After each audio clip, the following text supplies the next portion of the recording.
Good evening. Welcome to South Asia Newsline. I am Uzma Jafri. Here are the top stories we are tracking for you on Friday, the 10th of May. Terrorists neutralized in encounter in India's Jammu and Kashmir.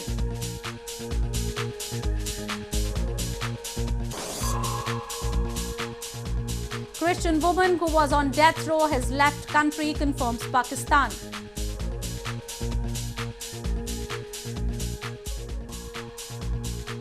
And US Taliban made steady but slow progress in Doha talks, says Khalilzad.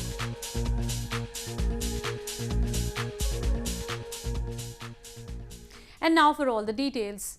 A terrorist was neutralized by security forces in an encounter in Shopian district of India's northern Jammu and Kashmir province on Friday. This came a week after 3 terrorists belonging to Pakistan-based Hizbul Mujahideen terror group were gunned down in a similar encounter in the district. A terrorist was gunned down by the security forces in an encounter in Shopian district of India's northern Jammu and Kashmir province on Friday. The encounter started after the security forces launched a search operation following specific information about the presence of terrorists in the area. The slain terrorist was identified as Ishfaq Ahmed. The security forces also recovered arms and ammunition from his possession.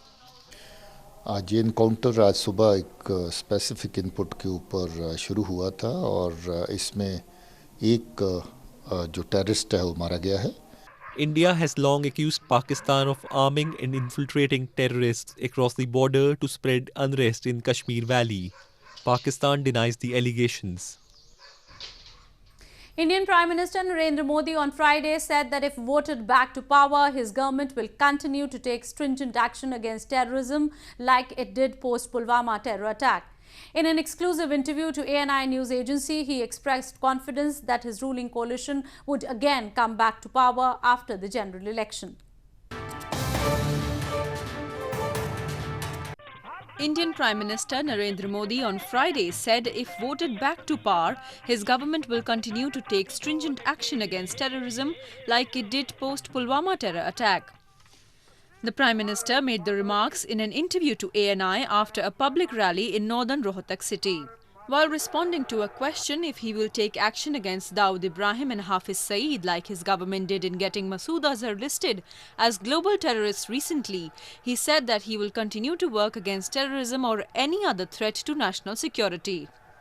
देश के ऊपर जहां भी जिस भी प्रकार के खतरे होंगे, चाहे व्यक्ति के द्वारा हो, व्यवस्था के द्वारा हो, चाहे जल में हो, थल में हो, नभ में हो, अंतरिक्ष में हो, भारत की सुरक्षा के लिए भारतीय जनता पार्टी प्रतिबद्ध है. भारत की सुरक्षा के लिए जो भी कदम उठाने पड़ेंगे वो हम उठाते रहे हैं, आगे और जोर से उठाएंगे.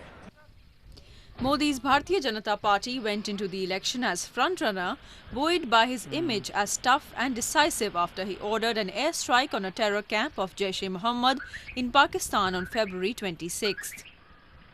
The strike was conducted in response to killing of at least 40 Indian paramilitary personnel in a suicide bombing claimed by the Pakistan-based terror group in Pulwama district of India's Jammu and Kashmir on February 14. In a major diplomatic win for India, Jaish-e-Mohammed's chief Masood Azhar was listed as a global terrorist by the UN on May 1. In news from Pakistan. Pakistan on Thursday confirmed that Asia Bibi, a Christian woman acquitted of blasphemy charges by the Supreme Court last year, had left the country. Asia Bibi had spent 8 years on death row accused of making derogatory remarks about Islam. The Apex Court had said in its ruling that the evidence was insufficient. Pakistan on Thursday provided its first official confirmation that Asia Bibi, a Christian woman who spent 8 years on death row falsely charged with blasphemy, had left the country more than 6 months after being acquitted by the Supreme Court. Asia Bibi was convicted of blasphemy in 2010 over allegations she made derogatory remarks about Islam after neighbors objected to her drinking water from their glass because she was not Muslim. She has left Pakistan on her free will. She is a free person and left on her own will. That is all I have to say on that. On Wednesday, Asia Bibi's lawyer Saiful Muluk said she had left for Canada to unite with her daughters, who were believed to have already taken asylum there, but Canadian authorities have not confirmed this. Pakistan's Supreme Court had in January upheld an earlier verdict to free Bibi, but officials have worried that her sudden departure could trigger further riots. After the Supreme Court's judgment to acquit her, hundreds of angry protesters had took to the streets across the country calling for Bibi to be hanged. Rights groups say the blasphemy law is exploited by religious extremists as well as ordinary Pakistanis to settle personal scores against minorities. More on news from Pakistan. Pakistan's Federal Investigation Agency on Thursday said it had arrested 30 people suspected of being members of a prostitution ring that took young Pakistani women to China. A senior official said they have confirmed data of about 100 girls who were trafficked, but the actual number could be far greater.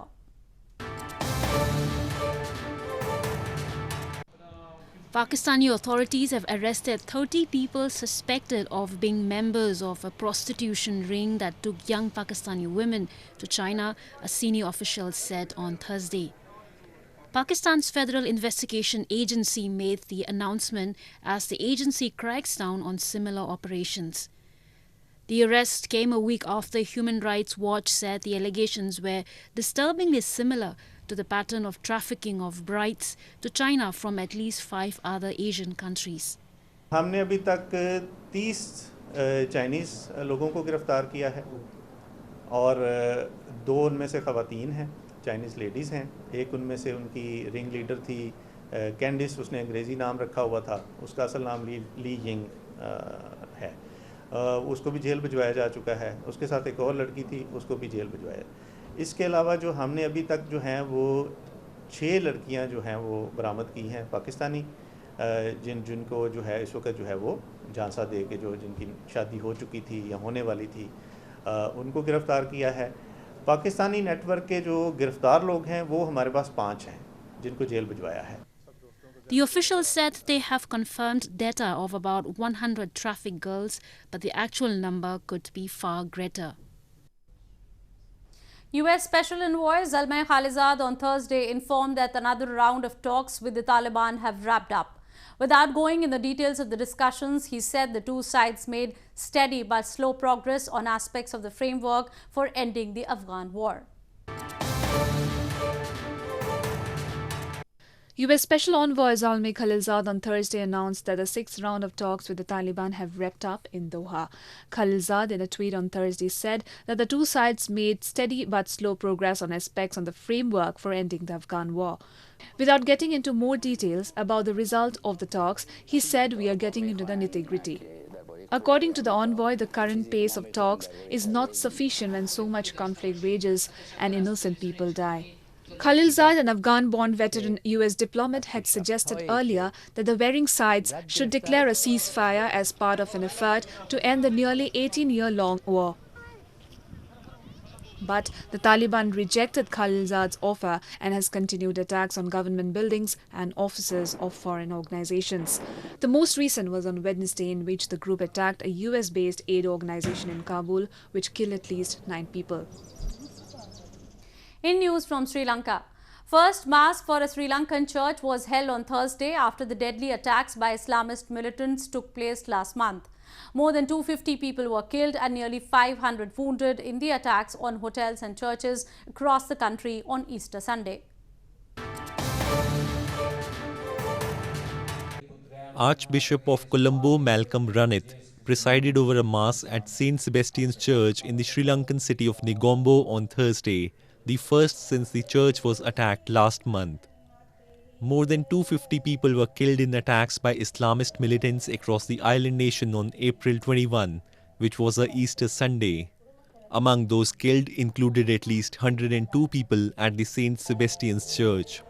The service on Thursday paid tributes to those killed and injured in the attack and was open only to survivors and their families. ආරෝග්‍ය ශාලාවල සිටින අපේ සොහොයුරු සොහොයුරියන් ඒ වගේම මේ මරණ සහ තුවාල වීම තුලින් කරදරයට පත්වෙච්ච සියලුම පවුල්වල අපේ සහෝදර සහෝදරියන් වෙනුවෙන් යාඥා කරන්නටයි. The prayers were held in a temporary structure while the site remains under reconstruction. The ceremony came after Catholic churches in the capital, Colombo, cancelled Sunday Mass for 2 straight weeks after the attacks. The doors of Kedarnath temple, one of the holiest hill shrines for Hindus in India's northern Uttarakhand province, were reopened for devotees on Thursday. The temple is closed in winters as Kedarnath town receives heavy snowfall every year and roads leading to the shrine are blocked. Doors of Kedarnath temple, one of the holiest hill shrines for Hindus in India's northern Uttarakhand province, were reopened for devotees on Thursday. Devotees were seen standing in long queues, chanting prayers as they waited to pay obeisance to Lord Shiva, the Hindu god of destruction. The temple was decorated spectacularly with flowers in the picturesque foreground of ice-capped Himalayan hills. The temple is closed in winters as Kedarnath town receives heavy snowfall every year and roads leading to the shrine are blocked. शाम को 5 बजे हमारा श्रृंगार दर्शन होगा, लेकिन आरती जब यहाँ पे सामने पे भैरव जी है, क्षेत्रपाल है, जब उनके कपाट खुलेंगे तभी आरती यहाँ पे प्रारंभ होगी. Kedarnath temple is a shrine dedicated to Lord Shiva and is a part of the popular pilgrimage route covering 4 temple towns of Kedarnath, Badrinath, Gangotri and Yamunotri in Uttarakhand. The temple was one of the few structures to withstand the floods in 2013 that killed at least 6,000 people. A 3-week-long soft tennis coaching camp has been organized in Srinagar, city of India's northern Jammu and Kashmir, to teach new techniques to budding players. More than 200 players hailing from different parts of the province are participating in the coaching camp.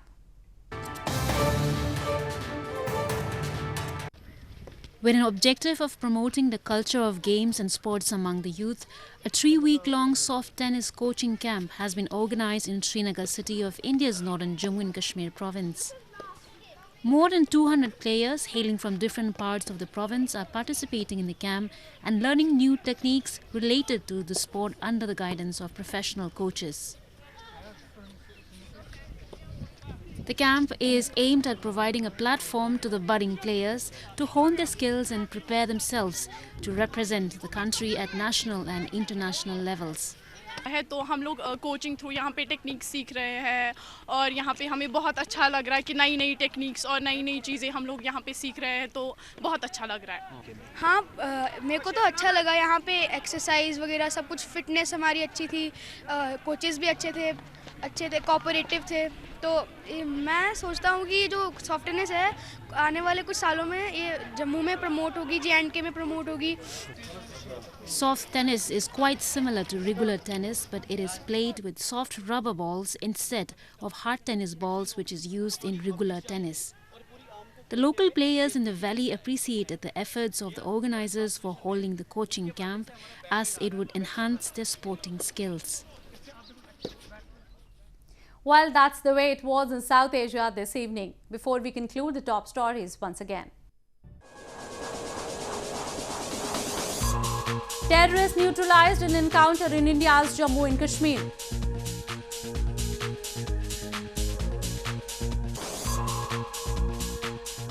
Christian woman who was on death row has left country, confirms Pakistan.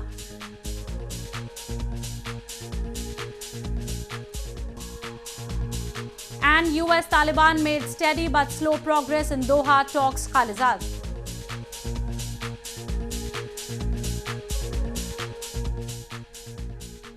Now our viewers can watch the show on SouthAsiaNewsline.com. You can also visit us on Facebook.com/SAsiaNewsline and follow us on Twitter @SAsiaNewsline.